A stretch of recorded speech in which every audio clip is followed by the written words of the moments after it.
ఒక కంపెనీ తన quarterly results ప్రకటించిందంటే ఆ న్యూస్ మనదాకా వచ్చేసరికి దాని వెనకాల ఎంత పెద్ద ప్రాసెస్ ఉంటుందో ఎప్పుడైనా ఆలోచించారా? అది కేవలం ఒక ప్రెస్ రిలీజ్ మాత్రమే కాదు. తెర వెనుక ఒక పక్కా చట్టబద్ధమైన ప్రక్రియ ఉంటుంది. ఈరోజు మనం ఆ ప్రక్రియ లోతుల్లోకి వెళ్ళి చూద్దాం. ఒక్కసారి ఆలోచించండి. ఒక కంపెనీ బోర్డ్ మీటింగ్ రూంలో మూసిన తలుపుల వెనక తీసుకున్న ఒక రహస్య నిర్ణయం, అది ఎలా లక్షల మంది ఇన్వెస్టర్లకు చేరే పబ్లిక్ న్యూస్ అవుతుంది? ఆ ప్రయాణం అసలు ఎక్కడ మొదలవుతుంది? అందరూ అనుకున్నట్టుగా ఇది బ్రేకింగ్ న్యూస్ హెడ్లైన్తో అస్సలు మొదలవ్వదు. నిజానికి దీని ఆరంభం ఒక అధికారిక చట్టపరమైన నోటీస్తో. చాలామంది దీన్ని గమనించరు కూడా. సరే, ఈ ప్రాసెస్లో మొదటి అడుగు ఏంటి? దాన్ని అర్థం చేసుకోవాలంటే అసలు ఎవరు ఎవరితో మాట్లాడుతున్నారో చూడాలి. ఈ అధికారిక సంభాషణలో కీలక పాత్రధారులు ఎవరు? ఇక్కడ చూడండి, ఈ సంభాషణలో రెండు పార్టీలున్నాయి.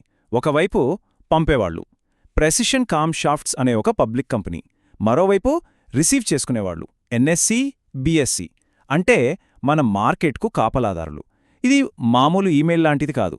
ఇది ఒక కంపెనీ మార్కెట్తో అధికారికంగా చట్టబద్ధంగా మాట్లాడే విధానం. ఇదిగో ఈ డాక్యుమెంట్ చూడండి, నేరుగా వాళ్లు ఫైల్ చేసిందే. దీన్ని సింపుల్గా చెప్పాలంటే ప్రెసిషన్ కామ్షాఫ్ట్స్ కంపెనీకి స్టాక్ ఎక్స్చేంజ్లకు మధ్య ఒక అఫీషియల్ హ్యాండ్షేక్ అన్నమాట. అసలు కంపెనీలు ఇలాంటి ఫార్మల్ అనౌన్స్మెంట్స్ ఎందుకు చెయ్యాలి? సింపుల్గా ఒక ప్రెస్ మీట్ పెట్టొచ్చు కదా. కారణమేంటంటే వాళ్ళు ఒక స్ట్రిక్ట్ రూల్ బుక్ని ఫాలో అవ్వాలి.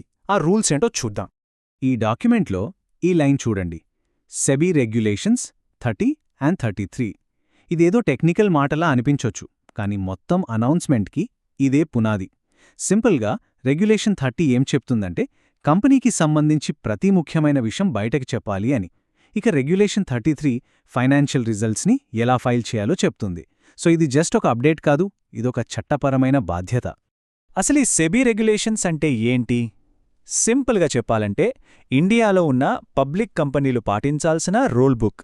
దీని మెయిన్ గోల్ ఒక్కటే, పారదర్శకత. అంటే కంపెనీ లోపల కొందరికి తెలిసిన ఇన్ఫర్మేషన్ బయట అందరికీ ఒకేసారి తెలియాలి.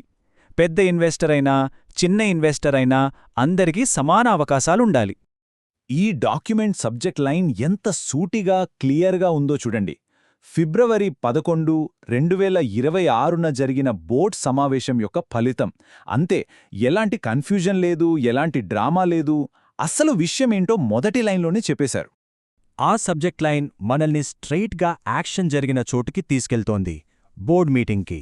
సరే, మరి ఆ మీటింగ్ రూంలో సరిగ్గా ఏం జరిగింది? ఎలాంటి నిర్ణయాలు తీసుకున్నారు? ఈ ఫైలింగ్లో టైమింగ్స్ కూడా ఎంత పక్కాగా ఇచ్చారో చూడండి. మీటింగ్ ఇండియన్ స్టాండర్డ్ టైం ప్రకారం మధ్యాహ్నం 12:30కి మొదలై 3:45కి ముగిసింది. ఈ చిన్న డీటెయిల్స్ ఈ మొత్తం ప్రాసెస్కి ఒక రియాలిటీని ఇస్తాయి. అంటే దాదాపు 3 గంటల 15 నిమిషాలు. ఇది ఏదో కాఫీ తాగుతూ మాట్లాడుకునే మీటింగ్ కాదు. కంపెనీ భవిష్యత్తును ప్రభావితం చేసే సీరియస్ డిస్కషన్స్ ఇక్కడ జరిగాయి. ఆ సుదీర్ఘ చర్చల తర్వాత బయటకు వచ్చిన అత్యంత కీలకమైన నిర్ణయమేంటంటే అదే ఈ మొత్తం డాక్యుమెంట్కి గుండెకాయలాంటిది. బోర్డు డిసెంబర్ 31, 2025తో ముగిసిన క్వార్టర్, అలాగే 9 నెలల ఆర్థిక నివేదికలను ఆమోదించింది. ఇది అసలు విషయం. కానీ ఇక్కడొక ఇంట్రెస్టింగ్ పాయింట్ ఉంది. ఈ డాక్యుమెంట్లో అసలు నంబర్స్, అంటే లాభం ఎంత, నష్టం ఎంత అనే వివరాలు ఉండవు. ఇది కేవలం ఆ రిజల్ట్స్ని ఆమోదించామని మాత్రమే చెప్తుంది. ఒక రకంగా చెప్పాలంటే ఇది ఫైనాన్షియల్ రిజల్ట్స్ కోసం ఒక అఫీషియల్ బర్త్ అనౌన్స్మెంట్ లాంటిది. అవి ఇప్పుడు అధికారికంగా ఉన్నాయని ఇది ప్రకటిస్తోంది. ఓకే, బోర్డ్ మీటింగ్ జరిగింది, అఫీషియల్ ఫైలింగ్ చేశారు, రూల్స్ ఫాలో అయ్యారు. కాని ఇంత తతంగమెందుకు? దీని వెనుకున్న పెద్ద పిక్చరేంటి? మన చివరి సెక్షన్లో ఈ సిస్టమ్ ఎందుకు ఇంత ముఖ్యమో చూద్దాం. ఇప్పటిదాకా మనం చూసిన ప్రాసెస్ని ఒకసారి స్టెప్ బై స్టెప్గా చూస్తే, ఫస్ట్ బోర్డ్ రిజల్ట్స్ని ఆమోదిస్తుంది. నెక్స్ట్ కంపెనీ ఎక్స్చేంజ్లకి అఫీషియల్గా నోటీస్ ఫైల్ చేస్తుంది. ఆ తర్వాత స్టాక్ ఎక్స్చేంజ్లు దాన్ని రికార్డ్ చేసుకుంటాయి. ఫైనల్గా అప్పుడే ఆ ఇన్ఫర్మేషన్ ఒక రూమర్ కాకుండా వెరిఫైడ్ ఫ్యాక్ట్గా పబ్లిక్కి అందుబాటులోకి వస్తుంది. అల్టిమేట్గా ఈ మొత్తం సిస్టమ్ వెనకున్నది ఒకే ఒక్క పదం, ట్రస్ట్, నమ్మకం. అందరికీ ఇన్ఫర్మేషన్ ఒకేసారి అందేలా చేయడం, నిజమైన వార్తను రూమర్స్ నుండి వేరుచేయడం, ఇవన్నీ చేసేది మార్కెట్ పైని ఇన్వెస్టర్లకు నమ్మకాన్ని పెంచడానికే. ఆ నమ్మకం లేకపోతే మొత్తం సిస్టమే ఉండదు. ఇదంతా బానే ఉంది, కానీ ఇది మనల్ని ఒక పెద్ద ప్రశ్నకు దారితీస్తుంది. ట్వీట్స్, వాట్సాప్ లీక్స్ సెకండ్లలో వ్యాపించే ఈ కాలంలో ఇంత ఫార్మల్, నెమ్మదైన ప్రాసెస్కి ఇంకా విలువ ఉందా? మనకు కావలసింది వేగమా లేక ఖచ్చితత్వమా? దీని గురించి ఆలోచించాలి.